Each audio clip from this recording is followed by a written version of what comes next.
ಜೈ ಶ್ರೀರಾಮ್. ನೀವು ನೋಡ್ತಾ ಇದ್ದೀರಾ ಟಿವಿ ವಿಕ್ರಮ. ನಾನು ಸೌಮ್ಯ ಸನಾತನಿ. ನಮ್ಮ ಟಿವಿ ವಿಕ್ರಮದ ಎಲ್ಲ ಕಾರ್ಯಕ್ರಮಗಳ ನೋಟಿಫಿಕೇಶನ್ ನಿಮಗೆ ಸಿಗಬೇಕಂತ ಹೇಳಿದ್ರೆ ನಮ್ಮ ಟಿವಿ ವಿಕ್ರಮ ಚಾನಲನ್ನು ಸಬ್ಸ್ಕ್ರೈಬ್ ಮಾಡಿ, ಹಾಗೆ ಬೆಲ್ ಬಟನ್ ಕ್ಲಿಕ್ ಮಾಡೋದನ್ನು ಖಂಡಿತ ಮರಿಬೇಡಿ.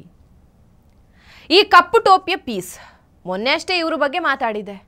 ಅಬ್ಬಾ, ವಕ್ಫ್ ತಿದ್ದುಪಡಿ ಬಿಲ್ ಪಾಸ್ ಆಗಬೇಕಾದ್ರೆ ಕಿರುಚಾಡಿದ್ದೇನು, ಮುಸ್ಲಿಮರು ಭಾರತಕ್ಕೆ ಮಾಲೀಕರು ಅಂದಿದ್ದೇನು, ಇನ್ನೂ ಕಿವಿಯಲ್ಲಿ ಹಂಗೆ ಗುಯ್ಗುಡ್ತಾ ಇದೆ. अगर जो मुसलमानों को प्यार था पाकिस्तान से वो चले गए, जिनको इस हिंदुस्तान से प्यार था, वफा थी, वो आज इस हिंदुस्तान के अंदर है। हम इस देश के दुश्मन नहीं, हम इस देश में नौकर भी नहीं हैं, हम इस देश के मालिक हैं। हम इस देश में नौकर भी नहीं हैं, हम इस देश के मालिक हैं. ಆದ್ರೆ ಅವತ್ತು ಅವನಿಗೆ ಗೊತ್ತಿರಲಿಲ್ಲ, ಹಿಂದೆ ಊರಲ್ಲಿ ಯೋಗಿ ಮಹಾರಾಜ್ ನನಗಾಗಿ ಕೋಲಿಗೆ ಎಣ್ಣೆ ಸವರ್ಕೊಂಡು ಕಾಯ್ತಾ ಇರ್ತಾರೆ ಅಂತ. ಫೈನಲಿ ಪೊಲೀಸರು ಎತ್ತಾಕೊಂಡು ಹೋಗಿದ್ದೂ ಆಗಿದೆ. ಸಂಬಲ್ ಹಿಂಸಾಚಾರ ಪ್ರಕರಣಕ್ಕೆ ಒಂದು ಹೊಸ ತಿರುವು ಸಿಕ್ಕಿದೆ. ಸಂಬಲ್ನ ಸಂಸದರಾದ ಜಿಯಾವುರ್ ರೆಹಮಾನ್ ಬರ್ಕ್ ಪೊಲೀಸರ ಸ್ಟೇಷನ್ ರಿಜಿಸ್ಟರ್ ಬುಕ್ನಲ್ಲಿ ಈತನ ಹೆಸರು ಕೂಡ ಈಗ ರಿಜಿಸ್ಟರ್ ಆಗಿದೆ. ಇದಕ್ಕೂ ಮೊದಲು ಮಾರ್ಚ್ 21ನೇ ತಾರೀಕು ಸದರ್ ಜಾಫರ್ ಅಲಿ ಅವರನ್ನ ಪೊಲೀಸರು 8 ಗಂಟೆಗಳ ಕಾಲ ವಿಚಾರಣೆ ನಡೆಸಿದ್ರು. ನಂತರ ಅವರನ್ನು ಅರೆಸ್ಟ್ ಮಾಡಲಾಗಿತ್ತು. ಪೊಲೀಸ್ ರಿಜಿಸ್ಟರ್ನಲ್ಲಿ ಸದರ್ ಜಾಫರ್ ಅಲಿ ಅವರು ಜಿಯಾವುರ್ ರೆಹಮಾನ್ ಬರ್ಕ್ ಅವರ ಹೆಸರನ್ನ ಹೇಳಿದ್ದಾರೆ ಅಂತ ಬರೆಯಲಾಗಿದೆ. ಅದರ ಆಧಾರದ ಮೇಲೆ SIT ಅರೆಸ್ಟ್ ಮಾಡಿದ್ದಾರೆ. ಈಗ SIT ಮುಂದೆ ಜಿಯಾವುರ್ ರೆಹಮಾನ್ ಬರ್ಕ್ ಬಂದಿದ್ದಾರೆ. ಈಗ ಅವರನ್ನು ವಿಚಾರಣೆ ನಡೆಸಲಾಗ್ತಾ ಇದೆ. ಇದಕ್ಕಿಂತ ಮೊದಲು ಈತ ನನ್ನ ಆರೋಗ್ಯ ಸರಿ ಇರಲಿಲ್ಲ, ನನಗೆ ಡಾಕ್ಟರ್ ವಿಶ್ರಾಂತಿಗೆ ಸಲಹೆ ನೀಡಿದ್ರು, ಆದರೆ ಅದಕ್ಕೋಸ್ಕರ ನಾನು ತನಿಖೆಗೆ ಹಾಜರಾಗಲಿಲ್ಲ ಅಂತ ಕತ್ತೆ ಹೊಡೆದಿದ್ದ. ಅದಕ್ಕಾಗಿಯೇ ಪ್ರೆಸ್ ಕಾನ್ಫರೆನ್ಸ್ ಕೂಡ ಮಾಡಿದ್ದ. ಈಗ ಈ ವಿಷಯದ ಬಗ್ಗೆ ಸ್ವಲ್ಪ ಮಾತಾಡೋಣ. ನವೆಂಬರ್ನಲ್ಲಿ ಜಾಮಿಯಾ ಮಸೀದಿ ಬಳಿ ಒಂದು ಗಲಭೆ ಆಗತ್ತೆ. ಆ ಗಲಭೆಗೆ ಸದರ್ ಜಾಫರ್ ಅಲಿ ಹಾಗೂ ಜಿಯಾವುರ್ ರೆಹಮಾನ್ ಬರ್ಕ್ ಇವರಿಬ್ರು ಮಾಸ್ಟರ್ಸ್. ಈ ಜಾಫರ್ ಅಲಿಯನ್ನ ಪೊಲೀಸರು ಅರೆಸ್ಟ್ ಮಾಡಿದಾಗ ಜಿಯಾವುರ್ ರೆಹಮಾನ್ ಬರ್ಕ್ ಅವರ ಹೆಸರನ್ನ ಪೊಲೀಸರ ಮುಂದೆ ಹೇಳಿದ್ದಾರೆ. ಸದ್ಯಕ್ಕೆ ಜಿಯಾವುರ್ ರೆಹಮಾನ್ ಬರ್ಕ್ ಇವರನ್ನ ವಿಚಾರಣೆಗೆ ಕರೆಯಲಾಗಿದೆ. ಹಾಗಾದ್ರೆ ಜಾಫರ್ ಅಲಿ ಹಾಗೆ ಬರ್ಕ್ ಅಲ್ಲೇ ಅರೆಸ್ಟ್ ಆಗ್ತಾರಾ? ವಿಚಾರಣೆ ನಂತರ ಸಿಕ್ಕ ಸಾಕ್ಷಿಗಳ ಪ್ರಕಾರ ಬರ್ಕ್ ಅವರನ್ನ ಬಂಧಿಸ್ತಾರಾ ಅಥವಾ ಇಲ್ವಾ ಅನ್ನೋದು ಪೊಲೀಸ್ ನಿರ್ಧರಿಸ್ತಾರೆ.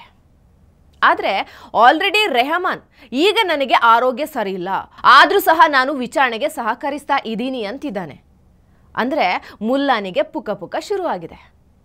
ಇನ್ನೊಂದು ಮುಖ್ಯವಾದ ವಿಷಯ ಅಂದರೆ, ನಿನ್ನೆ ಮೊನ್ನೆಯವರೆಗೆ ನಾವು ಭಾರತದ ಮಾಲೀಕರು ಅಂತ ಹೇಳ್ತಾ ಇದ್ದ, ಈಗ ಬಾಲ ಮುಚ್ಕೊಂಡು ಪೊಲೀಸರ ಬಳಿ ಬಂದು ವಿಚಾರಣೆಗೆ ಸಹಕರಿಸ್ತಾ ಇದ್ದಾನೆ. ಈಗ ನಾವು ಮುಖ್ಯ ವಿಚಾರಕ್ಕೆ ಬರೋಣ.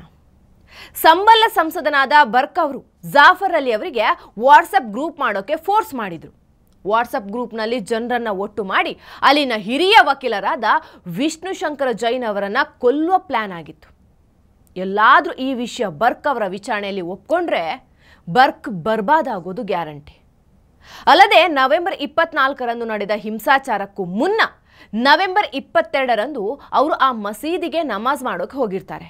ಅಲ್ಲಿ ಪ್ರಚೋದಿಸುವ ಭಾಷಣ ಮಾಡಿರ್ತಾನೆ. ನೋಡಿ ಮುಸ್ಲಿಮರಲ್ಲಿ ಮನಸ್ಥಿತಿ ಹೇಗಿದೆ ಅಂತ. ನೀವು ಅವ್ರ ಹತ್ರ ಹೋಗಿ ಕೇಳಿದ್ರೆ ಅವರು 800 ವರ್ಷಗಳ ಕಾಲ ಆಳಿದ್ದೇವೆ, ಅದು ನಮ್ಮ ಪೂರ್ವಜರ ಆಸ್ತಿ, ನಾವು ಕೆಂಪು ಕೋಟೆಯನ್ನು ಕಟ್ಸಿದೀವಿ, ನಾವು ತಾಜ್ ಮಹಲನ್ನ ಕಟ್ಸಿದೀವಿ, ನಾವು ಕುತುಬ್ ಮಿನಾರನ್ನ ಕಟ್ಸಿದೀವಿ ಅಂತ ಹೇಳ್ತಾರೆ. ಈ ಮನಸ್ಥಿತಿಯಿಂದ ಅವರು ಹೊರಗೆ ಬರುವವರೆಗೂ ಇಂಥ ಗಲಭೆ ನಡೀತಾನೆ ಇರುತ್ತೆ. ಈಗಿನ ಭಾರತದ ಮುಸಲ್ಮಾನರು ಭಾರತವನ್ನ ಆಳಲಿಲ್ಲ.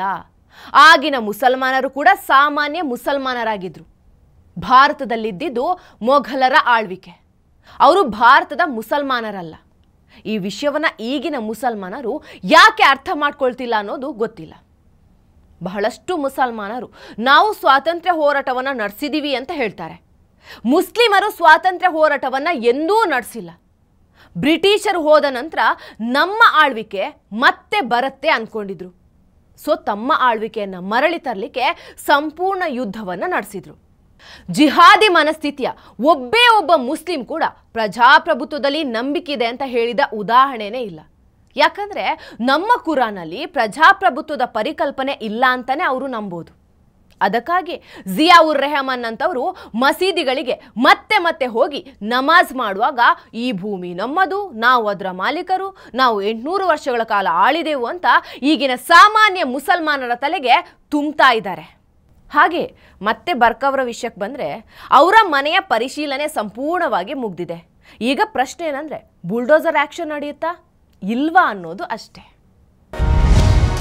ಟಿವಿ ವಿಕ್ರಮ, ದೇಶ ನಿಮ್ಮ ಕೈಯಲ್ಲಿ. ಈ ಕಾರ್ಯಕ್ರಮ ನಿಮಗೆ ಇಷ್ಟ ಆಗಿದ್ದಲ್ಲಿ ಲೈಕ್, ಶೇರ್ ಹಾಗೂ ಕಮೆಂಟ್ ಮಾಡಿ. ಟಿವಿ ವಿಕ್ರಮದ ಕಾರ್ಯಕ್ರಮಗಳನ್ನು ನಿರಂತರವಾಗಿ ವೀಕ್ಷಿಸಲು ಸಬ್ಸ್ಕ್ರೈಬ್ ಮಾಡಿ, ಬೆಲ್ ಐಕನ್ ಒತ್ತಿ.